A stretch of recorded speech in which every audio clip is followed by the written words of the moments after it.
근현대사 160년을 말씀드리겠습니다. 처음에 이야기했듯이 정근대사 5천년과 근현대사 160년이 우리 한국사에서는 같은 비중이다. 모든 시험도 그렇고 수능 한국사 무슨 뭐 한국사 능력 자격 시험이라는 게 있어요. 그것도 5대5. 또 외국인들이 우리 한국인으로 기하할 때도 시험 볼 때도 5대5. 또 중고등학교 국사교과서에서 5대5 비율이 그렇다고 이해하시면 된다고 했어요. 그만큼 이제 근현대사가 중요하죠. 근현대사를 말할 때는 이제 우리가 제일 기억해야 될 게 개혁과 개방이라는 것입니다. 그러니까는 제일 이제 근현대사 말할 때 이거는 뭐 순전히 이제 잘못된 오해라고 해야 되는데 대원군의 세국 정책을 많은 사람들이 입에 올려요. 그래가지고 그것이 너무나 뭐 열이면 아홉이나 올리다 보니까 그것이 마치 정서인 것처럼. 근데 이제 제가 그걸 제일 부수는 이유가 뭐냐면은 흥선 대원군이 세국 정책으로서 나라를 망쳤다고 말해야 될 사람들이 있어요. 그 세력이. 물론 뭐 일제도 그랬지만은 그러면서 그 사람들이 이제 일제 빼놓고 일제는 남의 나라니까 우리나라 사람 중에 그렇게 말하는 사람들은 상대적으로 무엇을 또 했냐면은 민비를 명성황후라고 막 높이는 일에 몰두를 했어요. 근데 이게 이제 정체가 드러나는 것이 뭐냐면 흥선대원군을 깎아내리는 것은 민비를 높이는 것이고 반대는 물론 그 반대겠죠. 그러니까 이것이 이제 그러면 민비를 명성황후로 높이고 흥선대원군이 깎아내리는 것이 잘한 해석이냐? 그게 아니라는 데 문제가 있는 거죠. 우선은 이 개혁과 개방은 어느 나라나 근대화의 처음에 시대 정신이에요. 조선도 마찬가지죠. 우리나라도. 일단 중국도 덩사오핑이 개혁과 개방을 했잖아요. 그 다음에 소련도 고르바초프가 페레스트로이카, 그라프노스트, 그러니까 개혁과 개방을 했단 말이에요. 그것은 무슨 말이냐면은 한 사람이 할 수도 있지만 나눌 수도 있다는 이야기예요. 그러니까 덩사오핑이 개혁과 개방을 할 때 덩사오핑에게 주어진 시간은 굉장히 긴 시간이에요. 그러니까 혼자 개혁도 끝내고 개방도 끝낼 만한 시간이었어요. 반대로 고르바초프는 그만한 시간이 안 됐기 때문에 하다가 쫓겨났고 그 소련이라는 나라도 망했죠. 조선도 마찬가지예요. 대원군이 주어진 시간이 10년이거든요. 왜냐하면 10년 뒤에는 이제 이렇게 물려줘서 했으니까. 근데 대원군이 개혁할 때 개방까지 하기에는 너무나 시간이 부족하고 그 개혁을 한 것을 그러면 뭐 대충 그냥 개혁은 정말 잘했어요. 내가 차차 내용도 설명했지만 개방 안 했죠. 왜? 개방하기에는 그 10년 동안에 대원군도 시간이 모자라지만 조선이라는 나라가 아직 개방해도 될 만큼 10년 뒤에 될 만큼 된 것이 아니었기 때문에 나중에 개방하는 것은 그 고종 부부가 할 일이었죠. 그 대원군의 책임이 아니었고 시대 정신도 아니었고 대원군은 개혁을 그다음에 고종 부부에게는 개방을 하는 것이 시대 정신이란 말입니다. 이게 나눠서 각자 잘하면 되는 것이 있어요. 잘하면 되는 것이었는데 고종 부부는 아버지 대원군이 했던 그 개혁의 공로까지 전부 싹 번복해갖고 다시 원점으로 돌려버리고 그래가지고 자기들 개방도 제대로 못하다 보니까 나라는 결국 망했는데 그거를 명성황후라고 높이고 싶은 사람들과 그런 사람들 생각으로 말하다 보니까 이건 전부 다 대원군이 세국 정책을 해서 그렇게 된 거야. 근데 대원군은 개혁을 하려고 보면은 지금 나라를 개방할 수 있는 때가 아니었거든요. 그러니까 개방이 개항이라 말이 그렇게 이해하시고요. 그러니까는 이제 그런 이유가 있다는 걸 아시고. 그러면 대원군이 개혁을 얼마나 잘했느냐? 우선 삼정을 전부 다 개혁했습니다. 이 삼정을. 그러니까 전정은 뭐 양전사업이라든가 이런 걸 해서 은견도 다 되찾고 해가지고 했고. 그 다음에 이제 군정도 그 호포제라는 건 뭐냐면은 이 양반들은 원래 군역을 면제받았거든요. 그런 게 어디가 있냐? 양반이고 쌍놈이고 다 해라. 그래서 호포제란 말은 매 가호마다 다 군포를 해라. 군포라는 건 뭐냐면 이제 몸으로 나가는 것은 이제 군역을 몸으로 나갈 수도 있고 몸으로 나가지 않으면 이 배 있잖아요. 배라든가 돈이라든가 쌀이라든가 그런 걸 내야 되거든요. 호포는 이제 배란 이야기인데 군포 배천이죠. 그게 이제 그 화폐 대용을 썼으니까. 그러니까 그거를 양반도 안 했어요. 왜냐면 당연히 양반은 뭐 군역을 안 지니까. 근데 그런 게 아니라 다 호포제도 했고 그다음에 한국이 뭐냐면은 춘대 추납이라 해가지고 봄에 그 양식을 빌려주고 가을에 이자 받아서 하는 그 돌려받는 그런 한국이라 그러는데 바꿀 한자 바꿀 한자죠. 곡식으로 담겼다 해가지고. 근데 그것이 무슨 용도로 악용이 되냐면은 그 향이나 그 양반들의 그 이자놀이 이런 걸로 이제 악용이 돼요. 그래가지고 엄청 고리대로 하는 그런 아주 나쁜 것인데 그래서 이거를 이제 그 대형으로 이제 사천제를 해가지고 요새 말하면 공영제 그러니까는 이제 그 개인적인 것이 아닌 또는 뭐 국가에서 이렇게 뭐 짜고 치듯이 하는 그런 것이 아닌 이 공영제를 해가지고서 사천제로 바꿨어요. 그렇게 해서 폐단을 했고 그다음 제일 압권이 뭐냐면 서원철폐인데 이 서원철폐하는 것에 대해 설명할 말이 많은데 뭐 이것만 설명할 시간이 아니니까 이렇게 제가 이야기를 할게요. 우리나라에 지금 교회가 한 3만 개 정도 된다 그러는데 만약에 국가에서 교회를 무슨 개혁한답시고 3만 개를 문을 닫게 한다 그러면은 여러분 상상해 가십니까? 무슨 일이 생길지? 근데 이게 지금 서원이 유교의 교회 같은 것이거든요. 그 교회는 단순히 예배만 드리지만은 이 서원에서는 교회처럼 이 제사만 드린 것이 아니라 거기는 이제 양반들의 지구당사도 되고 요새 같은 지역당 사색당파에 당사도 되고 무슨 그다음에 거기는 뭐 딸린 노비도 있고 막 전답도 있고 그래가지고 이것도 재산도 있고 막 그래요. 그다음에 또 양반들이 여기서 이제 공부도 하고 그다음에 또 중앙정치에 어떻게 진출하려면은 서로 그 로비도 하고 이런단 말이에요. 그러니까는 이 어마어마한 기구인데 이걸 갖다가 다 문을 닫혔단 말이에요. 전국적으로 무슨 뭐 47건가 남기로 했다니까 거의 다 싸우고 싶다는 말은 마찬가지죠.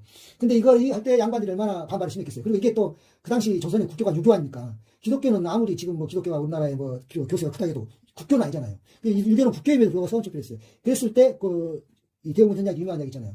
나는 공자가 지금 살아서 온다 하더라도 기독교를 말하면 예수가 제일 온다 하더라도 그 말 아니에요? 민폐를 끼치다면 용서하지 않겠노라. 예수가 지금 살아온다 해도 예수가 만약에 민폐를 끼치면 용서하지 않겠다는 말이나 같은 말이니까 생각해봐요. 그한 말이죠. 공자는 국교니까. 그러나 이제 10년 하고 나서 이제 물러섰죠. 왜냐하면 석정이니까. 그래서 고종 부부가 이제 개방을 시작했는데, 고종 부부가 이제 물려받아서 실천한 것이 이제 조일 수호 조약, 강화도 조약인데, 이거를 이제 그 한일 간의 조약이죠. 강화도에 대해서 맺었다 해서 강화도 조약이라고 하는데, 이게 이제 1876년에 맺었어요. 그 걔가 병자니에서 병자 수호 조약이라고 그러는데, 이게 아주 불평등 조약이에요. 관세도 없고 이 사람 말하면 관세가 뭔지도 몰랐으니까. 그리고 기타 뭐 여러 가지 그 영사 재판권도 없고 뭡니까 그 명성황후라고 그것보다 추사하고 죽은 다음에 그렇게 해서 명성황후가 된 것이니까 그거를 그렇게 부르는 것은 참 문제도 있고 또 그렇게 제일 중요한 게 뭐냐면은 민비라고 하면은 뭐 일본이었다는데 일본이 그런 것은 아니고 일본은 민비일 필요도 없고 명성황후일 필요도 없죠. 그녀들은 민비라고 하는 것은 민씨 부인이니까 민비라고 해야지. 그러면 장희빈처럼 빈이라고 하는 것은 아니잖아요. 왕비라고 했으니까 후궁처럼 빈이라고 했다는데 무엇이 나쁜 것이에요? 맞는 이야기죠. 이 민비가 잘못한 일이 많은데 다른 많은 것들을 다 말할 필요는 없고 세 가지만 이야기한다면 이모군란 때 처음으로 청국군을 불러들였어요. 이모군란이 1882년에 일어났는데 이게 신식군대와 구식군대의 그 문제 아닙니까? 그리고 구식군대들이 그 반발해가지고 불만 때문에 이제 그 분란을 일으키는데 그때 이제 민비가 친정인 장원까지 도망을 갑니다. 왜냐면은 그 민씨 척족들이 전부 다 그냥 그 부정부가 심해가지고 이 구식군대들이 막 죽이려고 찾아다녔기 때문에 친정으로 도망가는 장원까지 가가지고 거기서 청나라와 몰래 연통해가지고 진학군을 보내달라.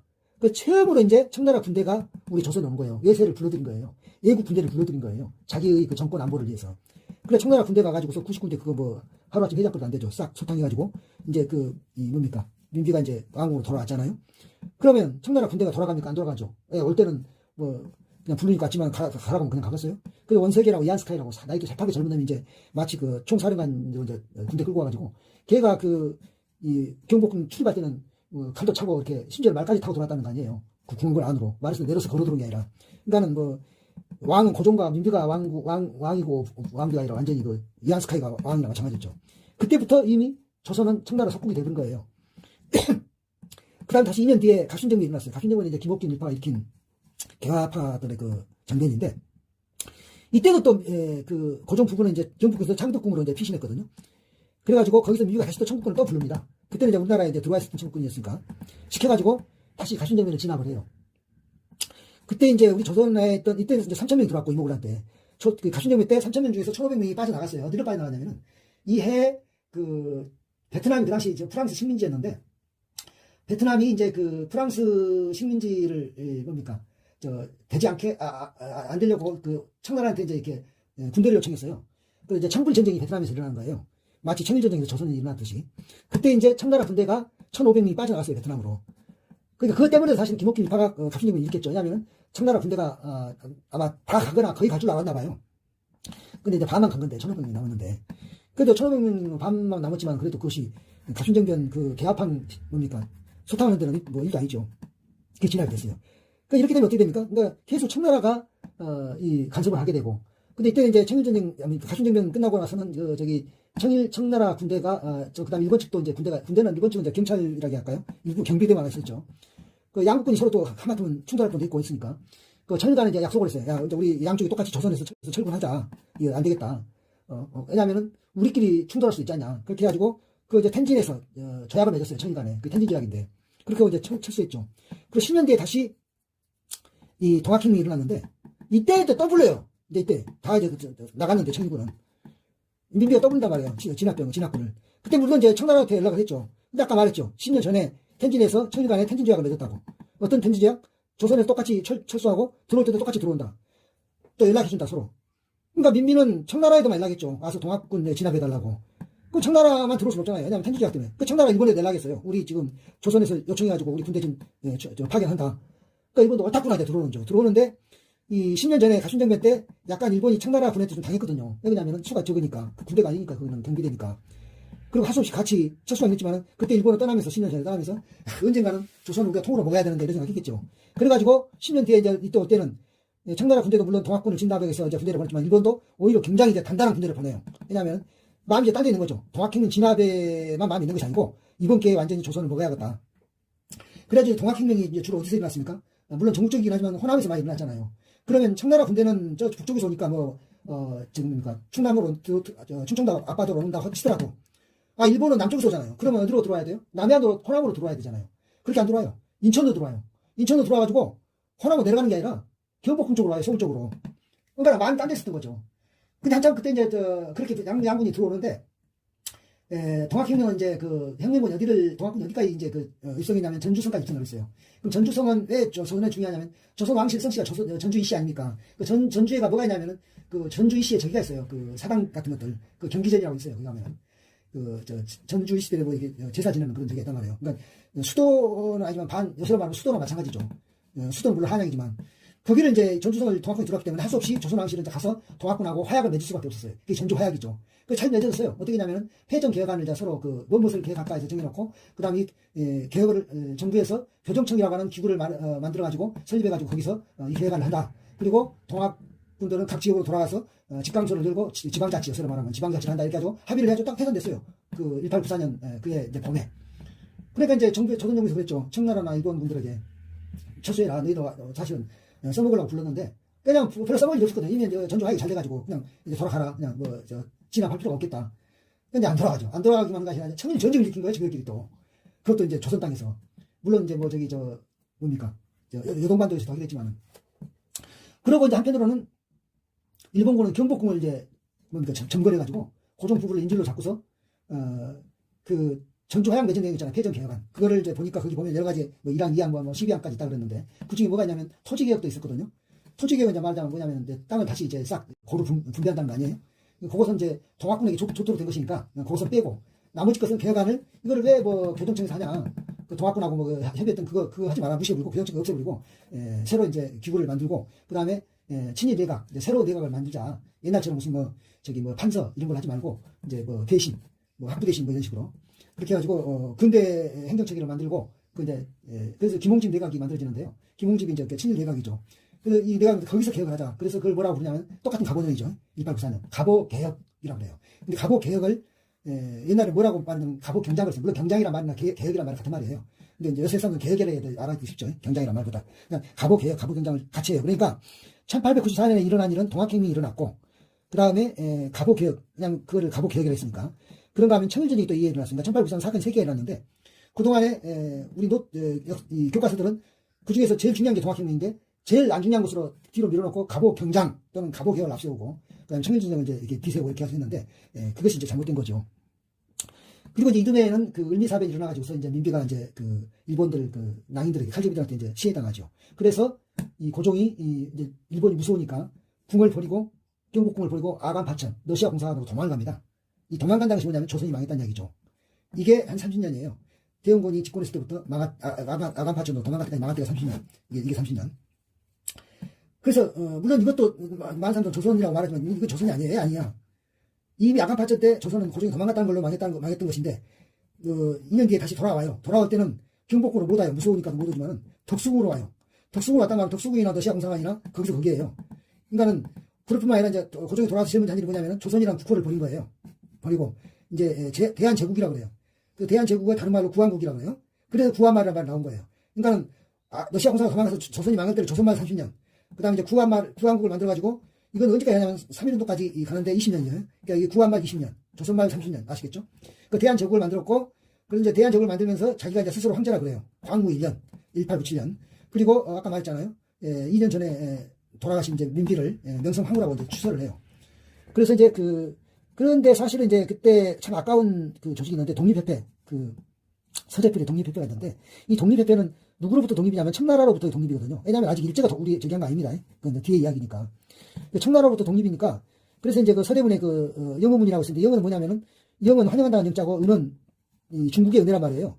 중국의 은혜를 입은 영의사라고 하는데 그걸 환영한다. 그래서 사절도 중국 사절 들어왔던 그 독립문으로 영어문으로 들어왔던 거예요. 그 문을 부수고 이제 다시 만든 걸 독립문이라고 이름 진 거예요. 왜냐하면 앞으로 이제 청나라부터 독립한다. 뭐 그런 것도 있었고. 그래서 이 독립협회에서는 만민공동이라든가 뭐 이런 만민공동 이런 걸 열면서 계몽운동도 많이 하고 그래가지고 괜찮았어요. 왜냐하면 독립협회는 뭘 주장했냐면은 입헌 군주제를 주장했거든요. 입헌 군주제는 일본도 하고 영국도 하는 거잖아요. 그렇게 했어요. 고종한테도 그 설득이 좀 된 듯 했어요. 그런데 고종은 이제 유심히 많은 사람이니까 못난 사람이라 이 독립협회가 공화제를 하는 걸로 생각하고 공화제를 하면 뭡니까? 임금이 필요 없잖아요. 그럼 자기는 쫓겨나는 것이다. 그래서 그렇게 이제 기가 얇아가지고 또 그렇게 누군가는 막 뭡니까? 사바사바 했겠죠. 기회다 대고.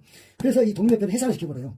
그렇게 해서 완전히 이제 그런 독립의 기운이 사라지고 그 다음에 이제 너일전쟁이 일어나면서 일본이 이제 옛날에 청일전쟁이 있을 때는 조선을 이제 이 청나라 대신 지배했지만은 아예 이제 너일전쟁을 해가지고 이제 러시아까지 이겨버리니까 완전히 이제 세계 강국이 된 거죠. 너일전쟁 물론 일본 혼자 있으면 이길 수 있는 건 아니고 이게 미국과 영국이 전폭적으로 지원해서 미국은 장비도 되고 여러 가지 뭐 군비도 되고 영국만 하더라도 러시아가 그렇게 쉽게 무너질 나라 아니었잖아요. 러시아의 그 북해 그 함대들 그 함대가 이제 러시아는 해군이 강하니까 들어와서 만약에 북해 함대를 들어와 이렇게 하면은 그게 일본이 이길 수 없는데 그걸 이제 수에즈운하로 올라갔더니 수에즈운하를 그때 관리하고 있는 나라가 영국인데 방해해가지고 할 수 없이 온 아프리카를 돌아서 왔다는 거 아닙니까? 그러니까 뭐 다 올라오니까 이미 쳐버렸죠.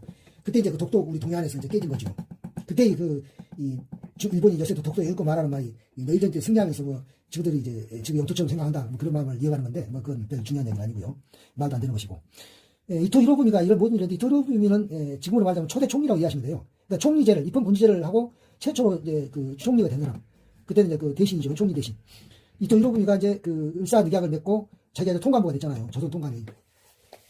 그래서 을사늑약은 1905년에 있었고, 우리나라도 이제 뭐 보안회라든가, 그 다음에 헌정연구회라든가, 대한자강회라든가, 이런 것들이 신민회 이런 거 있어요. 그러니까, 보안회는 이제 그 국가 이권 같은 거, 이런 걸 너무나 막 쉽게 주고 이렇게 뭡니까? 막 그 팔아넘겨 이러니까 고종 국가가, 그렇게 하지 말라고 막는 것이고, 헌정연구회도 이제 뭐 입헌 군주제 이런 걸 연구해보자는 것이고, 그 다음에 대한자강회도 입헌 군주제 이런 거자. 그 다음에 신민회라고 해서 신민회. 신민회는 이제 공화제 이런 거자. 그래서 신민회, 공화제. 그 신민회는 그 비밀 조직이에요. 왜냐면 공화제니까 비밀 조직이죠. 이게 드러나면 고종 또는 순종이 남겨놨겠어요? 안 남겨놨죠? 비밀 조직이고, 나중에 이제 그 안창호 선생 이런 분들은 신민회의 비밀 회원들이죠. 그리고 이제 이때 이제 1907년에 이제 고종이 그러니까 해외에다 밀사 보낸 것 때문에 이제 할 수 없이 일본 일제가 저기 하잖아요. 퇴위시키잖아요. 그래서 다시 이제 그 꼭두가시 순종을 이제 황제로 세웠잖아요. 그 다음에 1910년에 이제 경수 국치가 있었고, 조선 총독부가 10년 동안 무단 통치를 합니다. 그 헌병이, 경찰 대신에 헌병이 경찰로까지 하는 거죠. 칼 차고. 교사들도 칼 차고 교실에 들어오고. 그 다음에 태형이라 해가지고, 우리 행보를 하면은 뭐, 가두거나 또는 사형하거나 벌금 물거나 이거 행보는 아닌데, 곤장으로 때리는 거. 그 무슨 뭐, 옛날에 있을 법한 그런 행보가 태형이라고 하는데, 몽둥이를 치는 그런 행보도 있어요. 근데 이제 1919년에 고종이 죽어요. 그 장례가 1919년 3월 1일이 장례인데, 이때 이제 장례로 정해진 김에 3.1 혁명이 일어나죠. 그래서 이제 독립선언서가 있고, 그 다음에 이제 4월 달에는 우리가 이게 국가가 시작했다. 그래서 그 당시에 대한제국을 대한민국으로 공화정이 필요하다. 해가지고 상해에다 임시정부를 만들어서 대한민국 임시정부가 수립되면서 건국이 되는 거죠. 그러니까 9wan 말 20년은 그러니까 조선말 30년은 동학혁명이 마감을 했고 9wan 말 20년은 3.1혁명이 마감을 한 거예요. 그래서 이제 대한민국이라고 이름이 새로 생겼잖아요. 이게 신한국이에요. 실제로 그때 사람들이 신한국이라고 그랬어요. 말을 대한민국이라고 했고 신한국이라고 했고, 왜냐하면 구한국도 한국이고 신한국도 한국이거든요. 구별이 안 돼요. 그러니까 구한국이 제국이니까 이건 구한국, 신한국은 민국이니까 이거는 신한국 이렇게 했던 거예요. 그러니까 1919년에 건국됐다는 말은 아무 문제가 없는 말인데 요새 와서 이거라도 느닷없이 일제 때 우리 대한민국 국적은 우리 국민들의 국적은 일본이었네 뭐 일단 헛소리 삑삑해가면서 요새 뭐 말도 안 되는 이야기들이 있었죠. 한동안 뭐 윤석열 때. 지금은 뭐 그 잔당들만 남아서 떠버리지만.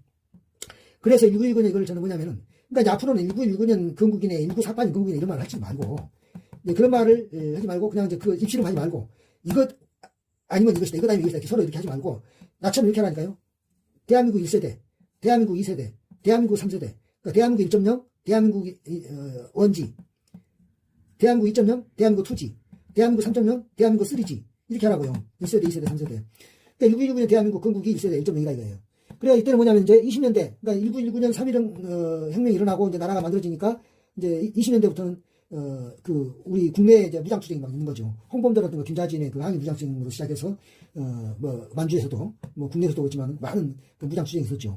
그리고 30년대에도 이 뭡니까 이봉창 윤봉길의 그런 한일 애국단 활동도 있었고, 그다음에 지청천의 한국독립군, 독립군 하면 한국독립당, 한국독립군, 양세봉의 조선혁명군, 조선혁명당. 다 마찬가지예요. 이것도 다 무장투쟁들도 있고, 여기 이봉창, 인봉길은 이제 그 의거활동 이런 것도 있고. 40년대도 이제 김은봉이라든가 김구가 계속 그 이어갔죠. 특히 이제 그 대한강복군이라든가, 그 다음에 이제 그 김은봉의 그 조선의용대라든가 이런 것들이 다 한일 무장투쟁을 이어갔고. 그리고 이제 조선 총독부는 그런가 하면 국내에서는 변창 귀주화 정책이라든가 민족말살 정책이라든가 전시 총동원 체제라든가 이런 것들 해가지고 뭐 공출하고 무슨 이때 이제 뭐 징용, 징병 이런 거 하고 막 그랬죠. 그리고 이제 1945년에 이제 8.15가 해방이 됐는데 해방이 되면서 이제 미군이 들어왔잖아요. 미군이 들어와가지고 그들 말로 이제 3년 군정을 했어요. 군정, 미군정. 미군정을 했는데 이것이 이제 자꾸 우리나라 남한에서는 이거를 갖다가 미군정 또는 식민지 이렇게 말하면은 막 거의 큰일 났죠. 그러니까 반미를 말하는 것으로 해가지고 최근에 트럼프가 지금 뭡니까 완전히 그 양아치 번지를 들어가기 전까지만 해도 우리나라에서 반미를 말하면 거의 뭐 빨갱이들보다도 더 주기름이 됐는데 이때가 이제 3년이 이제 그때예요. 그러니까 제주 4.3이 뭐냐면요. 제주 4.3이 이승만을 비롯한 일부가 우리 남한만이라도 국가 정부를 수립하자. 그러니까 많은 사람들은 거의 대부분 국민들은 그렇게 하면은 나라가 쪼개진다. 난 남한만 정부를 수립하지 말고 계속 기다려서 남북이 쪼개지 않은 상태에서 국가를 만들자. 그래가지고 제주 4.3이 1948년 4월 3일까지 아직 대한민국 남한 정부가 아직 만들어지기 전이잖아요. 이게 8월달에 만들었으니까. 제주 4.3이 이제 뭐냐면은 쪼개지지 않는 나라로 통일된 나라로 만들자. 그것이 이제 제주 4.3의 저기예요. 정신이에요. 근데 이거를 미군정이 이거를 진압하면서 누구를 데리고 들어가냐면 서북청년단이라고 북한서 이 기독교인들도 굉장히 많이 섞였는데 이 핍박을 받고 지주, 기독교 이렇게 몇 가지 세력 있잖아요. 쫓겨 내려온 세력들, 특히 지주들. 그들이 이제 서북청년단이라고 이제 조직을 만들었는데 이남으로 넘어와서 그들을 이제 진압부대로 보낸 거예요. 그것도 뭐 이제 뭐 직행자도 아닌데 그리고 이제 당연히 월급은 높죠. 그러니까 뭐 먹고 산 것도 뺏은 것도 나가서라 이거죠. 제주도로 보내니까 그 제주 4.3을 생각할 때는 분단되지 않는 나라, 쪼개지 않는 나라를 만들자는 것인데 얘들은 그것이 아니잖아요. 북한에서 원래 저기 지주라고 해서 쫓겨왔던 나라 애들이잖아요. 침입하더라든가 뭐 이래가지고 거기 이제 기독교인도 있지만은 얘들 생각으로는 뭔 저 나라가 통일된 나라 어디겠냐, 저쪽에서 남한만 해야지 이제 이거잖아요. 그러니까 이제 당연히 지나가는 것이고, 그러다 보니까 이제 미 군정도 얘도 편을 드는 것이고, 그러니까 제주 4.3은 마치 이제 그 반미 투쟁이 되는 거죠, 느낌상. 그러나 어쨌든 이거는 이제 제주 4.3은 실패했지만은 그리고 시행만 당했지만은 이렇게 해서 이제 이 대한민국 인정령 끝나고 대한민국 입전령 1948년 8월 15일 날 이제 이승만 제1공화국이 만들어졌어요. 그러니까 이거는 이제 한 10년, 12년 뒤에 4.19 혁명으로 끝났고, 물론 이 안에 6.25 전쟁도 있었죠. 그리고 이제 장면 정부가 이 공화국이 됐는데, 장면 정부는 그러니까 4.19 바로 뒤에 정부가 된 건 아니고 선거해서 됐을 거 아닙니까? 그래서 5.16까지 박정희 군사 쿠데타까지 한 9개월밖에 안 했어요. 9개월밖에 안 했는데 이 공화국이. 그래 이제 박정희가 1961년 5월 16일 날 쿠데타 해가지고 무너뜨렸잖아요. 그때 무너뜨릴 때 구실이 뭐였냐면 무능하다. 근데 장면 정부가 9개월 했는데 9개월이면 무능한지 무능하지 않은지 무슨 잣대가 있나요? 없잖아요. 그러니까 핑계죠. 그럼 무능하지도 않았고. 왜 그러냐면은 박정희 정부가 했던 경제개발 5개년 계획들이 그 시행을 한 것이고 실제로 그걸 계획 세우고 수립한 것은 장면 정부가 수립했거든요. 그러니까 박정희 5.16 쿠데타 세력은 바로 그 장면 정부를 무너뜨리고 거기 경제 계획을 그대로 이제 이행한 거죠. 그래가지고 그것이 이제 1차, 2차 하면서 이 상태를 좀 벗어난 거죠. 제3공화국. 그래서 그것 때문에 이제 박정희가 뭐 경제는 성공을 했네 뭐 이러는데 이제 그거는 평가가 좀 다르니까 놔두고요. 근데 박정희는 이제 2년 1기 윤보선하고 해서 이겼고, 사실 이때 득표자가 15만 표밖에 안 돼가지고 윤보선이가 자기는 정신적 대통령이라고 이렇게 말할 정도인데 어쨌든 이겼어요. 그래서 이제 선거로 이겨가지고 원래는 그 쿠데타 후에 군정을 2년 했는데 2년 하고 군복 벗고 군대로 돌아간다 했거든요. 근데 그걸 이제 시건하죠. 거짓말을 하고 출마해가지고 윤보선한테 이제 15만 표로 이겼죠. 두 번째도 이제 또 윤보선한테 또 이겼죠. 그러면 이제 그만해야 되냐? 헌법은 2번만 하라겠으니까. 근데 그 헌법을 고쳐요. 3번 하는 걸로 뚝딱뚝딱 해가지고. 그때는 이제 왜냐면 요새처럼 국회 선진화법이라는 게 없었기 때문에 막 여당이랑 또 통과시키면 막 의사봉 뺏고 그랬어요. 그러니까 별관에서 숨어가지고 야간에 삼성계열인데 그것이 통과시켜가지고 여당만 모여가지고 통과시켜가지고 박정희가 3번째 출마를 해요. 그때 3번째 출마할 때 상대가 누구냐면 김대중이었어요. 1971년도에. 그때 이제 김대중한테 이겼는데 그때 71년도에 이겼으니까 그냥 그대로 75년까지 할 수 있었던 거였어요. 근데 박정희 생각으로는 아무래도 이제 75년 뒤에 물러나느니 3번 했는데도 더 물러날 생각이 없었던 거죠. 없었고 그 다음에 이제 그만 나가니까는 너무 이제 뭐 이렇게 욕심도 있는데 안 되겠고, 그렇다고 후계자한테 물려주는 것도 뭐 마땅치 않고 자기 마음에 안 들고 그런 생각도 없고, 이게 본인이 하겠다는 욕심이니까.